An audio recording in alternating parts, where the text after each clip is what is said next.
Dia. Kami bersyukur pada pagi hari ini kami datang dalam hadirat-Mu. Kami rindu setiap apa yang kami lakukan menyenangkan Tuhan. Selidiki setiap kami Tuhan, hati motivasi kami untuk menyembah Allah yang kudus, menyembah Allah yang benar. Hari ini kami penuhi setiap kami Tuhan dengan kuasa firman, sebab firman Allah membebaskan kami. Firman Allah adalah kekuatan utama buat kami. Kami butuh firman Allah hari ini. Datanglah atas kami di dalam nama Tuhan Yesus. Haleluya, amin. Shalom.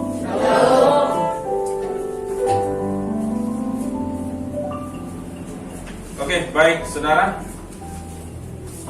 Lagu tadi menjadi representasi daripada firman Tuhan hari ini, saudara. Ya. Ada orang bilang bahwa melihat tapi buta, bicara tapi tidak ada suara, mendengar tapi kamu tuli, berjalan tapi kamu hanya di tempat. Nah, saudara, ini dialami oleh pengikut Kristus hari-hari ini. Ini koreksi, autokorek buat setiap kita. Apa saudara? Saudara tahu bahwa pandemi yang terjadi hari-hari ini adalah pukulan buat orang percaya. Puji nama Tuhan, kita masih bisa ibadah. Tahun-tahun berikutnya barangkali kita tidak tahu bahwa mungkin ada larangan ibadah karena pemerintah atau lain sebagainya. Hari ini karena virus, saudara. Ya, kita berdoa supaya Januari kita ada ibadah 2 kali, 1 jam. Jadi ibadahnya dibatasi 1 jam. Ya, hari ini saya juga, ini udah 10:30, oke. Jadi jatahnya cuma sampai jam 11, gitu ya. Oke, Bapak Ibu Saudara kekasih hati Tuhan, kalau saudara hari ini diizinkan ibadah, harusnya bersyukur. Kalau tahun depan sudah ada kuliah onsite ya, kuliah offline, saudara, hari ini kan masih kuliah online ya. Januari katanya sudah mulai semuanya bisa kuliah ya. Kalau tahun depan kita mau punya cita-cita mau ibadah 2 kali, harusnya saudara sadar bahwa pandemi yang terjadi itu pukulan buat kita, memperingatkan kita bahwa kita harus punya komitmen lebih rajin ibadah, amin. Lebih rajin belajar, amin. Karena apa saudara? Kesulitan ke depan itu semakin menakutkan. Kalau kita tidak sungguh-sungguh, saudara akan habis ya. Oke, firman Tuhan hari ini saudara bercerita mengenai, bukan bercerita, kalau cerita itu dongeng. Firman mengatakan bahwa Roma 1 ayat 21 sampai 25. Kak Ines, Roma 1 ayat 21 sampai 25. Ya. Kita baca sama-sama ya, supaya kita deklarasikan firman. Ingat, tahun depan adalah tahun deklarasi firman. Hari ini kita harus mulai belajar membiasakan diri untuk mendeklarasikan firman. 2, 3.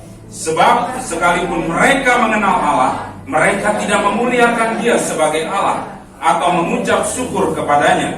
Sebaliknya, pikiran mereka menjadi sia-sia dan hati mereka yang bodoh menjadi gelap. Mereka berbuat seolah-olah mereka penuh hikmat, tetapi mereka telah menjadi bodoh.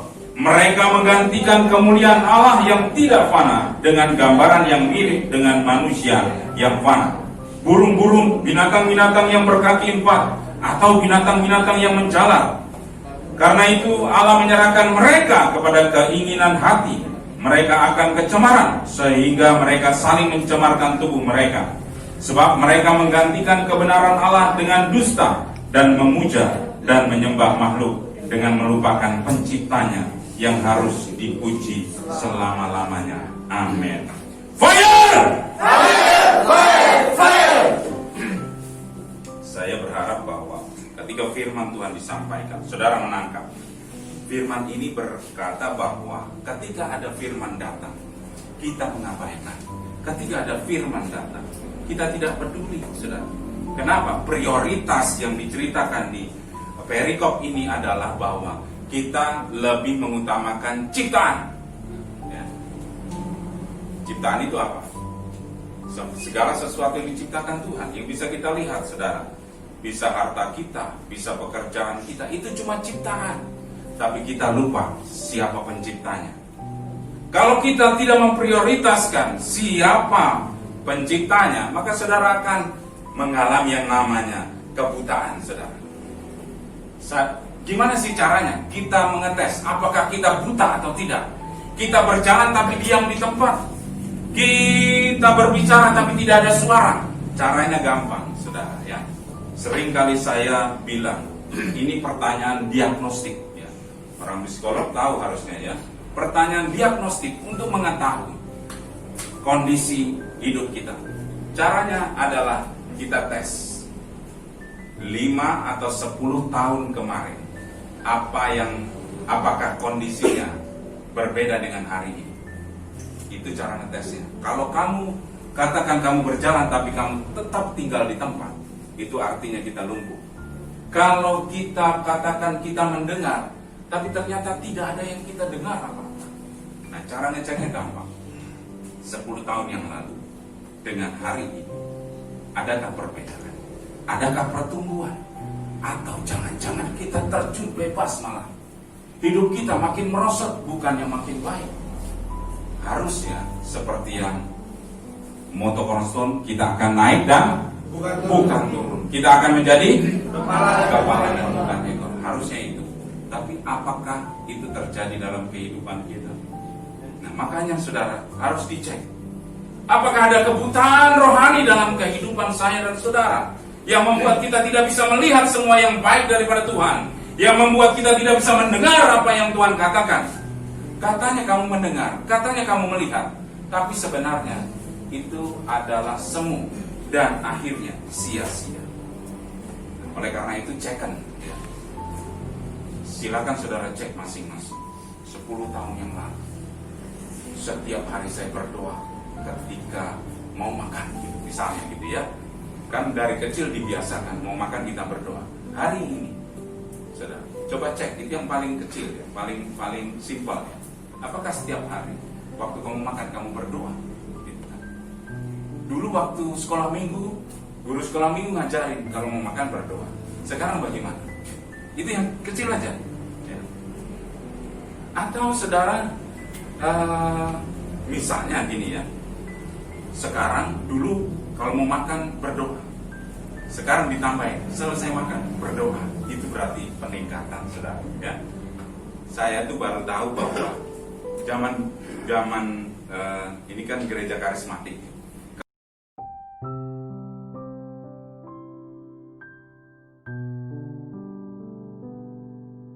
Nah, dan saudara-saudaranya itu kalau setelah makan saya dibiasakan untuk berdoa, saudara. Jadi setelah habis makan kita juga berdoa. Terus saya terpengaruh sama teman-teman saya di sini. Setelah makan pulang, gitu kan. Nah, itu contoh kecil, ya, saudara, supaya kita mengerti bahwa ada gak perubahan yang terjadi dalam kehidupan kita yang menuju kepada firman Allah. Ataukah kita meninggalkan? Ataukah kita menganggap bahwa ketika kita berdosa, itu biasa jamak, teman-temanku juga semua begitu kok, dan membenarkan dosa menjadi kebenaran. Itu kita sedang ada dalam kebutaan rohani. Nah, supaya tidak menjadi buta, kekasih hati Tuhan, yang pertama, saudara, ya, Markus 4 ayat 11 sampai 13. Ines, Markus 4 ayat 11 sampai 13. Jawabnya, kepadamu telah diberikan rahasia kerajaan Allah, tetapi kepada orang luar segala sesuatu disampaikan dalam perumpamaan, supaya sekalipun melihat mereka tidak menanggap, sekalipun mendengar mereka tidak mengerti, supaya mereka jangan berbalik dan mendapat ampun. Lalu ia berkata kepada mereka, tidakkah kamu mengerti perumpamaan ini? Kalau demikian, bagaimana kamu dapat memahami semua perumpamaan yang lain? Hanya kepada hati yang jujur, mengakui kelemahan dan rendah hati, Allah menyingkapkan. Semakin hari, firman yang harus kita dengar adalah firman yang keras. Kamu jangan makan bubur terus, nanti tidak bertumbuh. Setiap waktu kita harus bertumbuh, makan makanan yang keras. Ini makanan yang keras. Saya mau katakan dari firman ini dikatakan bahwa kalau kamu tidak sungguh-sungguh, tidak menerima Kristus sungguh-sungguh, kamu akan menuju kebinasaan. Dan Allah membiarkan. Sorry ya saudara, kalau sering kita dengar firman kemarin saudara ya, oh Allah itu kasih, ya benar, absolut 100%. Allah itu mengampuni, ya absolut 100%. Tapi di firman ini Yesus berkata bahwa sekalipun melihat mereka tidak menganggap, ya, itu artinya orang yang nyuekin firman Tuhan. Sekalipun mendengar, orang yang sudah diberitakan firman, mereka tidak mengerti apa yang terjadi. Supaya mereka jangan berbalik dan mendapat ampun.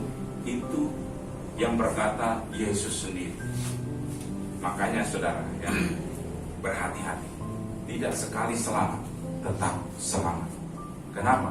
Karena kalau kamu tidak sungguh-sungguh dalam Tuhan, tidak memberikan hatimu kepada Tuhan, maka saudara, Yesus berkata, mereka tidak akan mendapat ampun.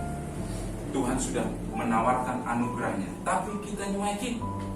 Tuhan sudah berbelas kasih mengorbankan nyawanya, kita tidak anggap. Itu makanya saudara ya, ada orang-orang yang binasa. Saya katakan tidak semua orang Kristen itu masuk dalam keselamatan saudara. Kalau dia lompat keluar, maka dia tidak akan selamat. Hanya orang yang di bahtera keselamatan yang akan mengalami keselamatan. Ingat peristiwa Nuh ya, Tuhan sudah kasih anugerah, ayo masuk ke bahtera supaya kamu selamat. Tapi kalau ada orang-orang yang mentertawakan, apa masa sih musim panas begini ada hujan? Enggak, saudara ya. Akhirnya mereka tidak terima berita keselamatan, tidak terima anugerah itu. Mereka akhirnya terlambat dan mereka mati semua. Hanya orang-orang yang masuk dalam bahtera yang selamat, saudara, yang terima Yesus dan hidup di dalam Yesus. Dan ini kebenaran, saudara ya. Jadi kebenaran itu kadang-kadang menyakitkan. Kemarin saudara ada teman kita yang sudah berapa tahun meninggalkan Yogyakarta, pindah kuliah ke kota lain. Saudara tanya sama saya, tiba-tiba dia WA, Pak, boleh gak saya tanya? Boleh, apa nak? Ada teman yang saya layani, mereka itu laki-laki datang ke gereja berdua, dan mereka katakan mereka sangat diberkati datang ke gereja. Mereka ternyata saudara, mereka adalah pasangan gay, saudara ya. Jadi mereka merasa bahwa kalau ke gereja datang ini mereka mengalami intim dengan Tuhan. Saya katakan absolut, ketika saudara bertemu Tuhan pasti saudara merasakan damai sejahtera ya, walaupun saudara berdosa. Tapi ini sifat manusia, saudara ya. Tapi Pak, mereka katanya tidak bisa meninggalkan itunya, hubungannya. Jadi tetap mau gay, masuk di dalam ibadah. Saya katakan, ya kamu harus ceritakan kebenaran. Tapi Pak, nanti mereka tersinggung. Ini loh saudara ya. Makanya kebenaran kadang itu menyakitkan. Saya katakan sama anak ini, kamu harus buat dia tersinggung dengan firman Allah. Karena firman Allah pasti akan membuat tersinggung. Kalau firman Allah hanya membuat kita ya biasa-biasa, itu bukan firman Allah. Firman Allah itu selalu membuat kita tersinggung. Masa sih yang benar tersinggung? Dikatakan jangan berzina, udah jamak zaman segini gitu kan. Membuat tersinggung. Nanti akan saya kasih tahu rahasia firman Tuhan, saudara, ya, bahwa firman Allah membuat sakit. Oke saudara ya. Jadi yang pertama tadi saudara, bahwa dikatakan kalau kamu tidak mau mengalami kebutaan rohani, maka kamu harus rendah hati, mengosongkan diri ya, dan hanya karena perkenanan Yesus maka kita bisa bebas dari kebutaan rohani.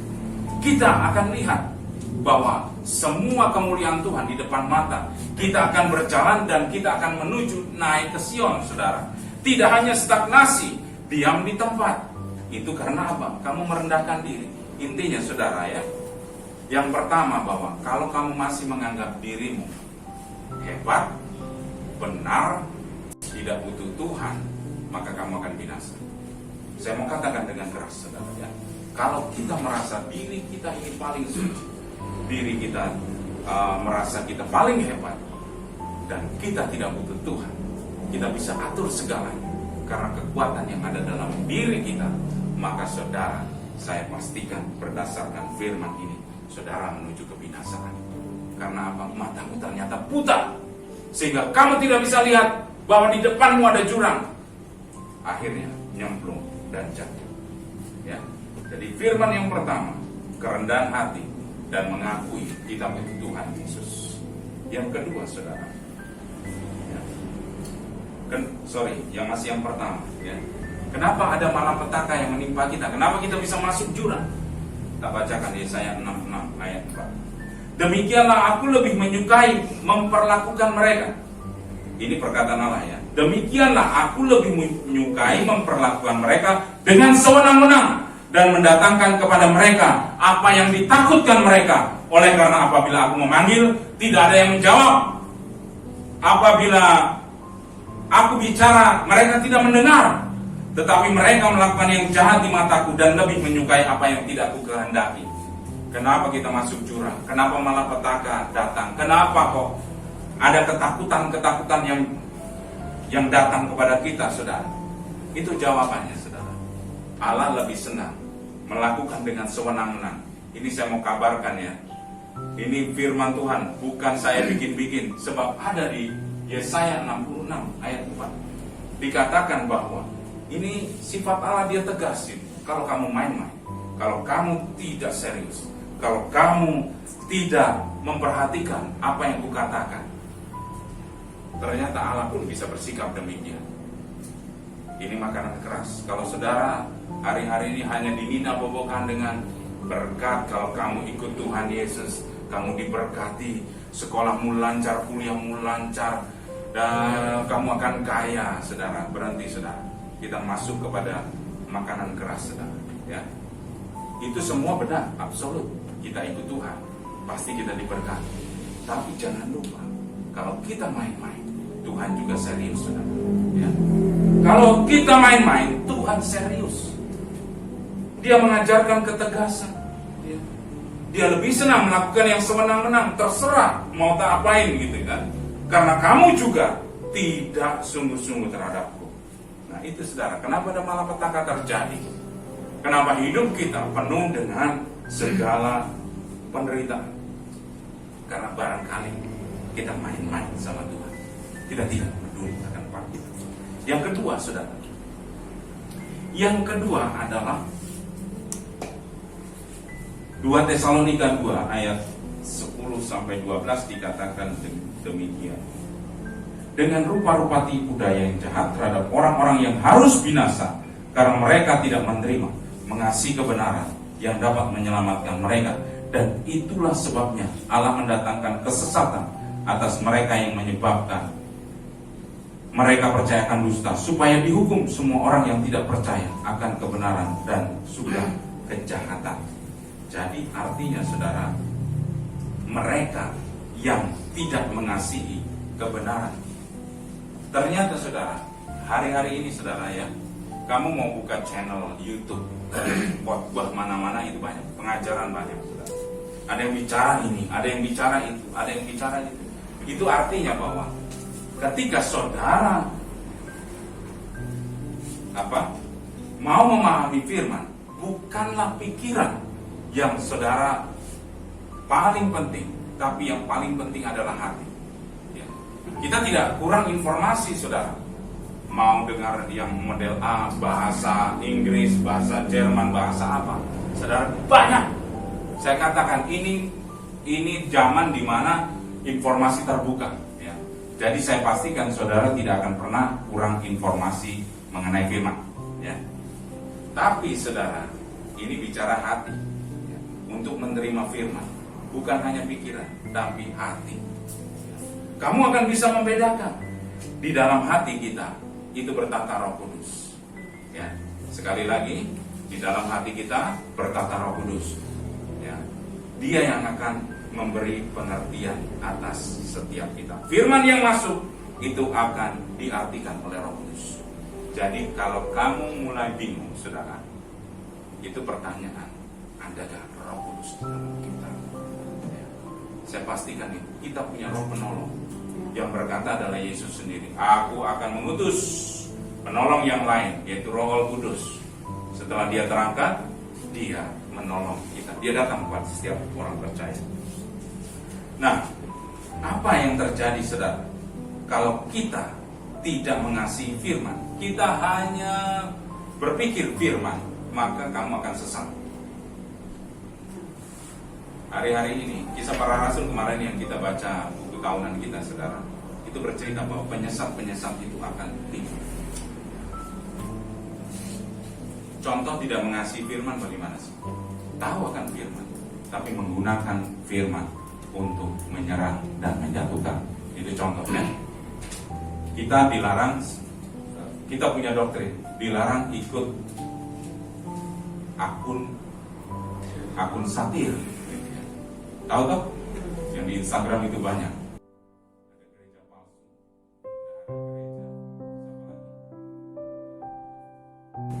udah gak usah diikuti, itu berbahaya, ya. Kenapa? Karena isinya hanya mengkritik, tidak mendatangkan kebaikan. Beberapa waktu kemarin, saudara, ya, masalah jam aja, saudara, itu jadi perdebatan. Jam saya murahan, saudara, ya. Tapi ada memang hamba-hamba Tuhan yang jamnya Rolex, harganya 300, 600, 700 juta. Nah, ini cuma berapa sih? Itu urusan dia sama Tuhan, ya, saudara. Tapi kita tidak perlu untuk mengkritik apa gereja-gereja hamba-hamba Tuhan. Itu pekerjaan iblis, saudara, ya. Akhirnya yang kita pikirkan bukan firman Tuhan, tapi bagaimana kejelekan dia. Makanya kita dilarang ikut akun-akun satir, saudara, ya. Nah, kalau kita tidak mengasihi kebenaran, maka tidak akan ada terang di dalam kita.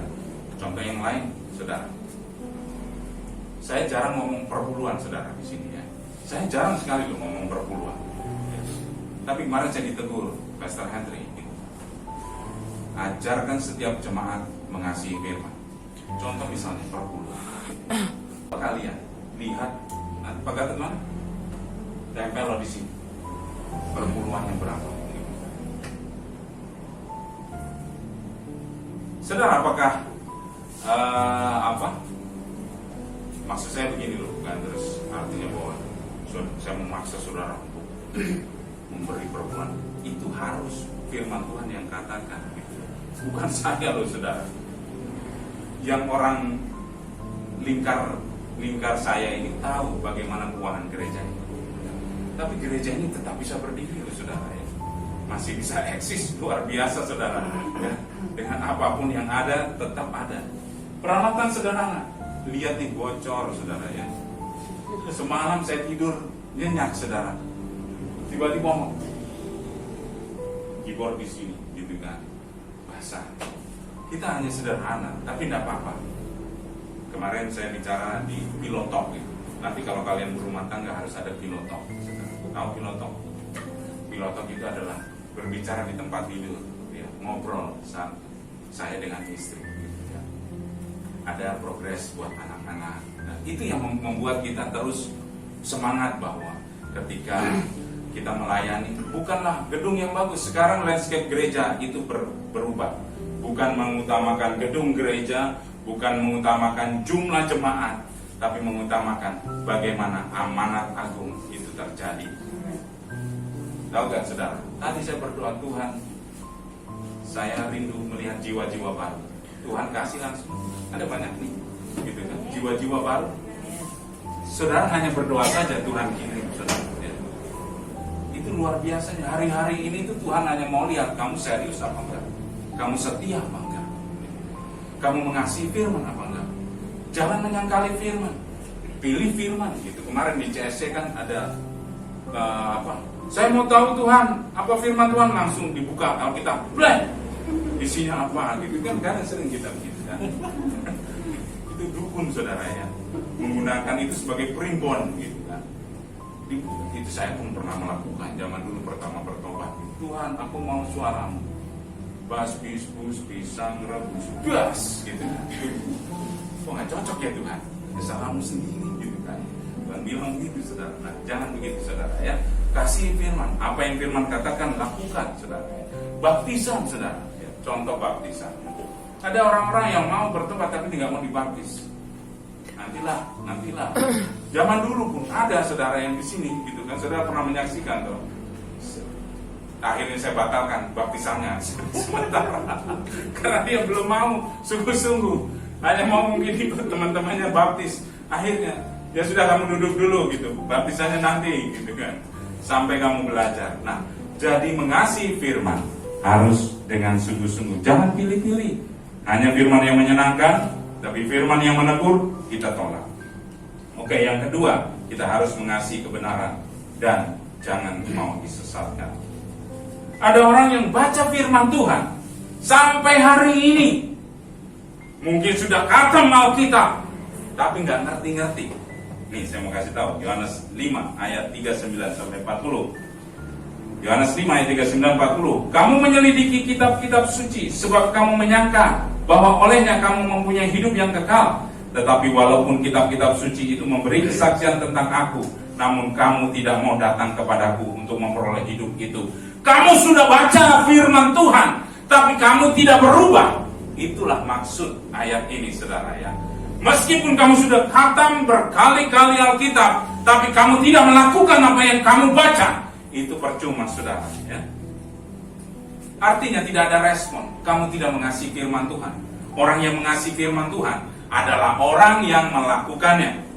Kalau kamu tidak mengasihi, kamu tidak melakukannya, jangan bilang saya mengasihi Tuhan. Hanya orang yang melakukan firman Tuhan yang dikatakan dia mengasihi aku.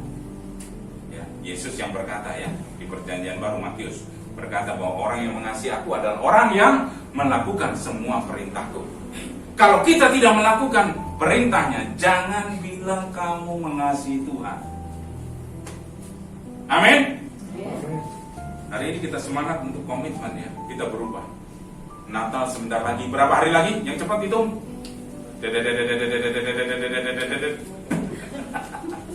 Sebulan lagi ya, gitu lah paling dah. Ya, 25 tambah 2, 20, 23, 25, 28, 27, 28 hari lagi kita Natalan ya. Ada yang sudah lama 3 tahun tidak kumpul Natalan sama keluarga. Ada berapa tahun kamu, Martin? 3 tahun. Ada yang lebih? Rekor? 1 tahun. Manja lu. Sufi berapa tahun? 4 tahun. Kita berapa tahun ya?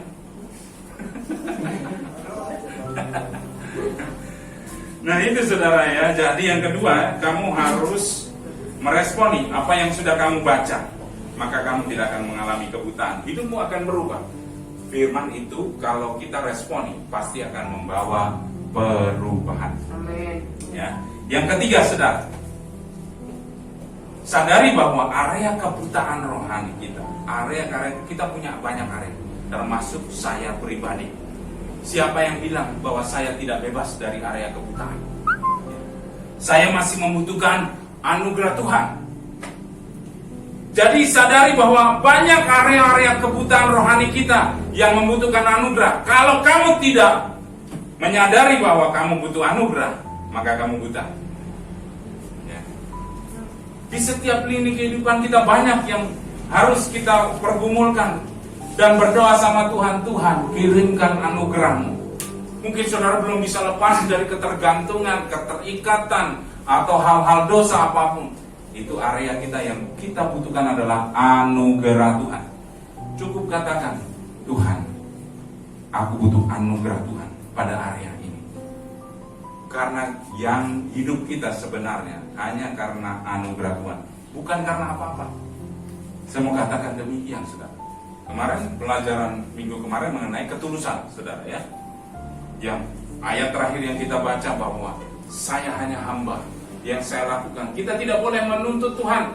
Tuhan berterima kasih sama kita karena kita telah berjasa sama Tuhan. Orang yang dalam kebutaan adalah orang yang merasa berjasa sama Tuhan, sehingga dia berhak menuntut. Tuhan, berikan berkat-Mu. Aku kan sudah melayani-Mu. Aku kan sudah memberi yang terbaik. Masa sih kamu gak beri yang terbaik? Ingat, Di dalam Tuhan tidak ada jual beli. Karena harusnya kamu tuh binasa semua ya, saya katakan. Seharusnya kita ini binasa di dalam api neraka hanya karena anugerah kita diselamatkan. Jadi kalau kita berbuat baik, bukan supaya kita selamat, bukan supaya kita diberkati, tapi sebagai ucapan syukur kita kepada Tuhan. Amin. Kornstone paham ya? Karena ini penting. Saya masih banyak temukan orang-orang yang melakukan perbuatan baik hanya untuk selamat. Saya masih banyak menemukan orang-orang Kristen yang berbuat baik hanya untuk supaya diberkati. Padahal kita orang yang diberkati Allah ya. Makanya dalam hidup ini saya selalu semangat, tidak pernah patah semangat ya. Merintis gereja mulai dari Bu Asia ya, kutuk datang setiap pagi jam 7, buka pintu gerbang karena kita masih numpang ya. Saya masih ingat perjalanan waktu itu saudara, 5 tahun yang lalu gitu. Kalau hari ini, kemarin saya bilang sama Bu Ingrid, masih ada ya jemaat ya. Saya pikir pandemi itu sudah meluluh lantakan jemaat gitu kan. Ternyata karena kesetiaan Tuhan sama kita, bukan kesetiaan kita loh saudara ya. Karena kesetiaan Tuhan sama kita ya. Ingat ini dulu, bahasanya beda ya. Karena Tuhan setia, maka saudara ada di sini saudara ya. Bahkan penuh saudara ya. Ini separuh kursi ini sudah saya ekspor ke gudang saudara ya. Karena apa? Duduknya harus meter-semeter. Jadi nggak bisa separuh lagi untuk ditambah, tidak bisa gitu ya. Nah itu saudara. Jadi kalau ingat gitu ya, semangat untuk melayani Tuhan bukan karena supaya saya diberkati, enggak. Jadi nilai ini yang harus saya ajarkan. Ketika saudara melayani, bukanlah karena supaya saudara diberkati, karena sesungguhnya saudara orang yang diberkati. Saudara buta kok, gitu ya. Ini agak keras ya saudara. Jangan deh. Saudara buta kok, gitu kan. Tidak melihat berkat Tuhan atas hidupmu kok, gitu kan. Kita ini orang diberkati. Gitu. Kalau bahasa orang Jawa, gue picek kok. Gak tega ngomong begitu kan. Nah itu untuk menegur kita bahwa kita orang diberkati. Saya ingin membangun iman saudara bahwa kita orang-orang yang diberkati, bukan orang-orang sembarangan gitu ya. Jadi jangan kejar-kejar berkat. Tinggal saudara perintahkan berkat, berkat mengekor. Itu firman Tuhan katakan, berkat akan mengekor atasmu ya. Masalahnya kita sering mengalami kebutaan sehingga kita nggak tahu berkat ada di sini, berkat ada di situ, berkat ada di situ, sehingga kita luput. Nah, oleh karena itu, saudara bersikap sebagai orang yang diberkati hari ini, ya. Nah, area kebutaan membutuhkan anugerah. Orang yang di area kebutaan adalah orang yang sering berdusta. Saya katakan ini ya, saudara. Celakalah mereka, Yesaya 5 ayat 18. Celakalah mereka yang memancing kesalahan dengan tali kedustaan dan dosa seperti dengan tali gerobak. Jadi yang pertama, orang yang dalam kebutaan adalah orang yang berdusta. Kemudian yang kedua adalah menggagas yang jahat menjadi baik atau menghalalkan dosa. Ya, hari-hari ini kita dengar politik sedang bergejolak di Jakarta, saudara. Yang bilang kalau kamu di perseberangan pendapat dengan aku, maka kepalamu siap-siap ada di jalan. Itu firman Tuhan, Bu. Seorang pemimpin umat yang besar, memimpin ribuan orang bilang begitu, saudara. Itu kan artinya membunuh. Sedangkan firman Tuhan di dalam kehidupan kita, saudara, dilarang membunuh. Nah, apakah itu menghalalkan? Itu namanya menghalalkan dosa menjadi kebenaran. Nah, orang-orang seperti itu sedang mengalami kebutaan rohani, saudara ya. Yang menyatakan bahwa kejahatan itu baik, udah enggak apa-apa itu. Seperti tadi orang gay tadi, ya enggak apa-apa kita gay, yang penting masuk gereja, yang penting kita baik, yang penting kita. Kebenaran harus, kebenaran is kebenaran, kebenaran tetap kebenaran, tidak bisa nih. Jangan membuat firman Tuhan menyesuaikan dengan kehidupan kita, tapi kehidupanmu harus disesuaikan dengan firman Tuhan. Jadi walaupun dia tersinggung, biarin, gitu kan. Yang jelas kita berpegang kepada kebenaran. Yang berikutnya, orang yang menganggap dirinya bijak, menganggap dirinya sangat dekat dengan Tuhan, padahal tapi Matius 27 katakan bahwa nyala engkau pembuat kejahatan, aku tidak mengenal engkau. Gitu ya. Sadis toh Tuhan itu ya. Jadi hari ini kita mau belajar makanan keras. Jangan saudara merasa ketika saudara sudah ke gereja melayani, apakah pertanyaannya kita benar-benar dekat sama Tuhan atau tidak ya. Itu orang-orang yang buta. menganggap dirinya bijaksana, menganggap dirinya paling rohani. Ya. Semakin tinggi seseorang, harusnya dia semakin menyadari bahwa banyak kekurangan di dalam diri. Orang semakin pandai itu semakin merasa bodoh, bukan merasa pintar. Ya, tanya aja ilmuwan-ilmuwan yang ada itu yang besar-besar. Mereka semakin tidak mengerti kenapa kok begini, kenapa begitu gitu ya. Karena mereka mengetahui begitu banyaknya kelemahan-kelemahan yang ada di dunia ini, ilmu-ilmu pengetahuan. Tapi orang bodoh itu ya, semakin dia belajar dia merasa bahwa wah, aku udah tahu segalanya. Nah, itulah orang yang mengalami kebutaan rohani. Dan kemudian saudara, yang membenarkan perbuatan orang yang fasik, ya. Ayat 23 katakan tadi, yang membenarkan orang fasik karena suap dan memungkiri orang benar. Kalau saudara hanya karena uang, ya, saudara kemudian akhirnya merubah keputusan, ya, tahu maksud saya? Disogok gitu sehingga saudara berubah, itu berbahaya. Saudara mengalami kebutaan rohani. Nah, bagaimana ini kesimpulan penutup yang terakhir? Kalau saudara rindu, saudara berjalan tapi benar-benar pindah atau bergerak, atau ketika saudara mendengar benar-benar mendengar, atau saudara ketika melihat benar-benar melihat, tidak buta, maka yang pertama, rendahkan diri. Jangan menganggap engkau hari-hari ini merasa bahwa hidupmu hebat. Yang kedua, minta anugerahnya. Setiap hari kita harus minta anugerahnya, karena hidup kita hanya karena anugerah. Maka saudara akan dilepaskan. Ada terang yang ilahi yang datang kepada kita. Yang ketiga, mengasihi Yesus, sang kebenaran firman Tuhan. Saya bacakan ayat penutup. Lalu firman-Nya kepadaku, Yeskiel 3 ayat 3, lalu firman-Nya kepadaku, hai anak manusia, makanlah gulungan kitab yang kuberikan ini kepadamu, dan isilah perutmu dengan itu, lalu aku memakannya, dan rasanya manis seperti madu dalam mulutku. Saya sambung ayat yang berkorelasi, Wahyu 10 ayat 10. Lalu aku mengambil kitab itu dari tangan malaikat itu dan memakannya. Di dalam mulutku ia terasa manis seperti madu, tetapi sesudah aku memakannya, perutku menjadi pahit rasanya. Nih ya, saudara ingat, firman Tuhan itu suruh makan. Waktu di mulut rasanya apa? Manis. Tapi turun ke perut, rasanya pahit. Ini rahasia kebenaran ya. Waktu kamu baca firman, gampang saudara, jangan berzina, jangan mencuri, oh berarti enggak boleh mencuri. Jangan ngerasani orang, jangan menggosip misalnya gitu ya. Mungkin saudara gampang ya. Kasihlah Tuhan Allahmu dengan segenap firman apa saja yang masuk sini, gampang bacanya. Tapi ketika dilakukannya, itu seperti ibarat masuk dalam perut, rasanya pahit dan membuat sakit. Jadi ternyata firman Allah itu membuat sakit kalau sudah dilakukan. Kenapa? Karena dia membuat kita berubah. Firman Tuhan meninabobokanmu terhadap dosa, meninabobokanmu terhadap gaya hidupmu yang lama. Oh nggak apa-apa, ya namanya pacaran itu biasa begitu-begitu.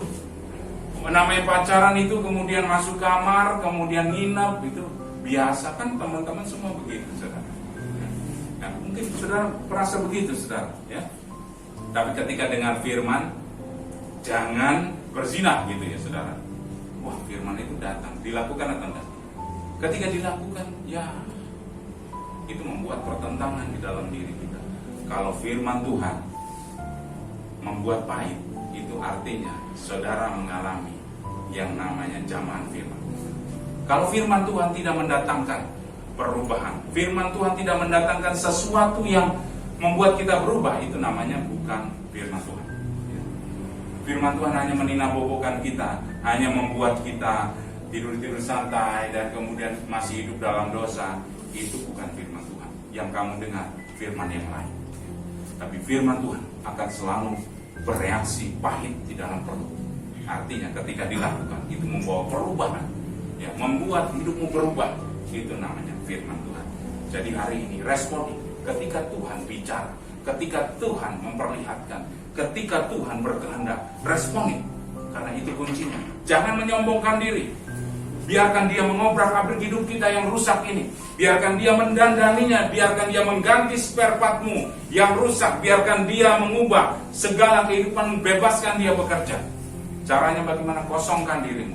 Jangan menganggap dirimu paling pintar. Ketika ada masalah, engkau kemudian berpikir bahwa engkau bisa mengatasinya. Engkau melupakan Tuhan. Itu yang Tuhan benci.